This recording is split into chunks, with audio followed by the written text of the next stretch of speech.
Bonjour à toutes et à tous. Alors nous espérons que vous avez apprécié ce déjeuner et que ces agapes vous ont réjoui la panse, comme aurait dit François Rabelais le Tourangeau. Et pour autant, il n'est pas temps de digérer, car nous allons faire appel à tous vos neurones. Cet après-midi, Valérie Cardonalami et moi-même avons le plaisir d'animer 3 tables rondes, au cours desquelles s'exprimeront des juristes et des médecins, mais aussi vous-même, raison pour laquelle il ne faut pas s'endormir. Vous disposerez pour cela de la fameuse application dont on vous parle depuis ce matin. Vous avez reçu un mail il y a une dizaine de jours à ce propos.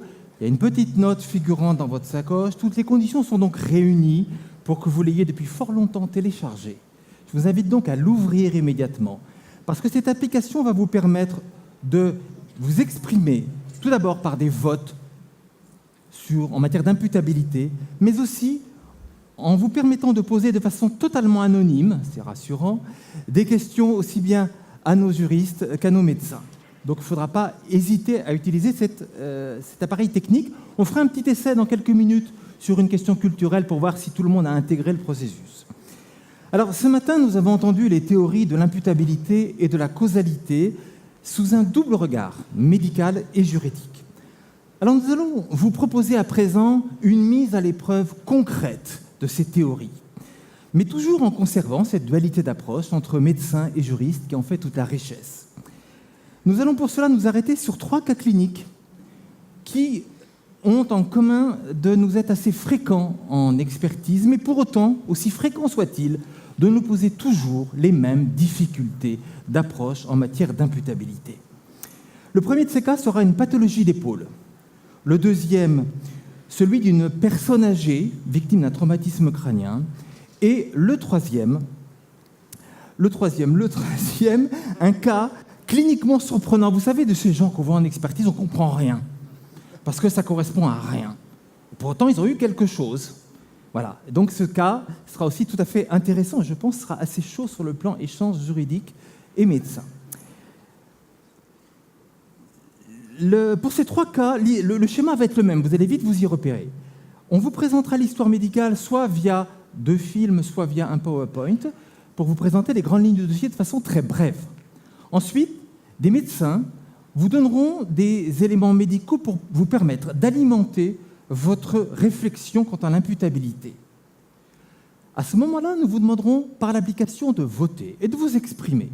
Alors, nous avons bien conscience que ces cas, aussi réels soient-ils, sont beaucoup plus secs que ce qu'on peut voir en expertise. Il manque toujours des informations. C'est le jeu. Autrement, on y aurait passé 2 jours. Donc, vous vous exprimez malgré peut-être votre frustration de ne pas avoir toutes les informations. Une fois ça fait, la phase d'instruction médicale étant achevée, comme dans une vraie expertise, nous allons nous tourner vers les juristes. Et l'un après l'autre, ils nous donneront leur vision en droit de des débats qui auront eu lieu quelques minutes auparavant. Puisque ces 3 juristes nous accompagneront tout au fil des débats, je vais d'ores et déjà vous les présenter. Monsieur Benoît Mornay, qu'on a déjà vu ce matin, qu'on connaît bien puisqu'il participe assez souvent à nos colloques, qui est conseiller à la première chambre civile de la Cour de cassation, qui a beaucoup écrit, beaucoup dit sur notre matière. Il est entre autres le co-auteur du référentiel, j'espère ne pas me tromper, de l'indemnisation du préjudice corporel pour les cours d'appel. Donc, il est parfaitement au fait de notre matière. Madame Véronique Rachet-Darfeuille, qui est avocate au barreau de Nantes, elle-même très spécialisée dans notre matière, c'est toujours avec grand plaisir qu'on entend ses analyses de nos dossiers et qu'on la croise dans notre région en expertise ou en assistance à expertise judiciaire. Monsieur Jean-Marc Sarafian, qu'on connaît aussi très bien, puisqu'il est le directeur technique corporel de la Massif et président du pôle corporel, pôle corporel de la Fédération française de l'assurance, lui-même un habitué de nos colloques. Donc on a là un parterre, si je peux dire, pardonnez-moi, une assemblée de juristes qui vraiment baignent dans notre matière et qui ont toute leur légitimité ici. Ça sera d'autant plus intéressant qu'on a déjà vu ce matin que la logique de la médecine ne rencontre pas toujours la logique du droit.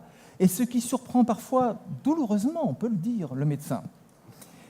les approches juridiques ne recoupent pas notre sens de l'imputabilité. Donc ça, on attend avec impatience ce qu'ils vont nous dire, chacun dans leur sphère d'influence, parce qu'il est évident qu'ils sont dans des sphères d'influence différentes, comment ils vont se faire l'écho des discussions médicales qui auront eu lieu quelques minutes auparavant.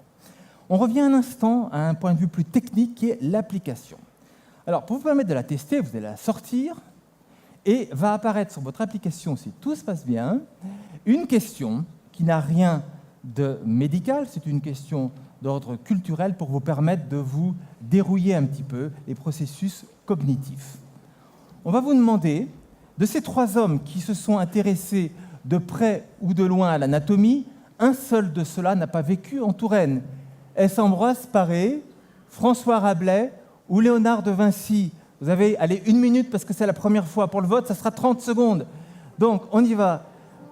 De ces 3 hommes qui se sont intéressés à l'anatomie, tous, un seul n'a pas vécu en Touraine.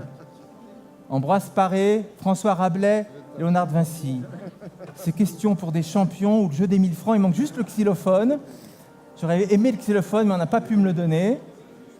Voilà. On voit quand même... Bon, non, c'est bien, je suis content parce que vous êtes rapide en matière de vote. Rapide et efficace. Parce qu'effectivement, c'est Ambroise Paré qui n'a jamais vécu en Touraine, où il y est peut-être passé. Ambroise Paré, né à Laval, il y a 200 km d'ici, qui était à l'époque la province du Maine, maintenant le charmant département de la Mayenne.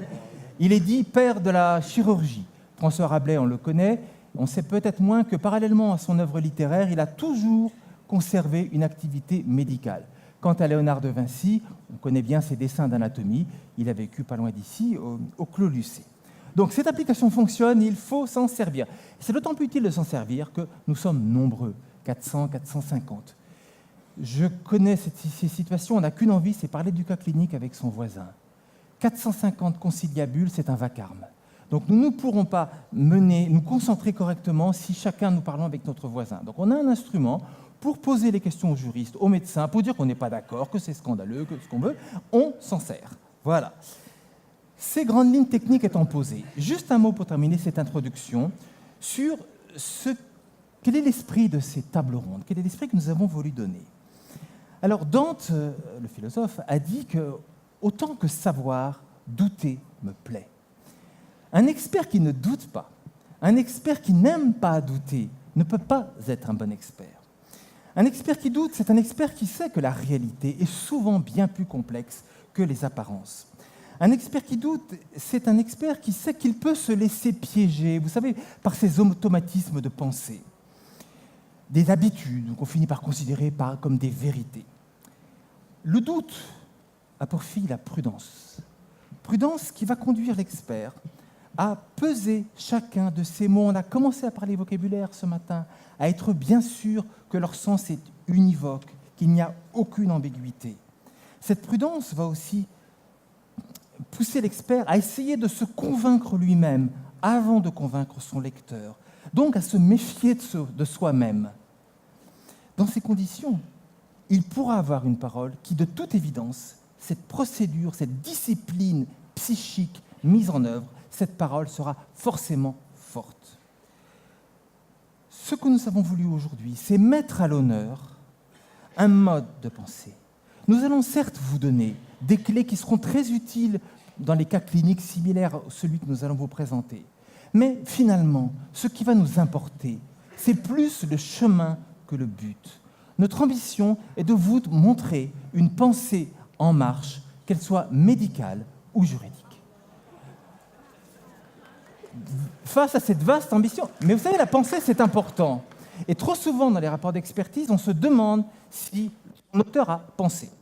Donc c'est quelque chose quand même d'assez excitant que de penser, et on a des tas de gens qui vont penser avec nous. Je donne tout de suite la parole à la première table ronde qui est consacrée à une pathologie d'épaule.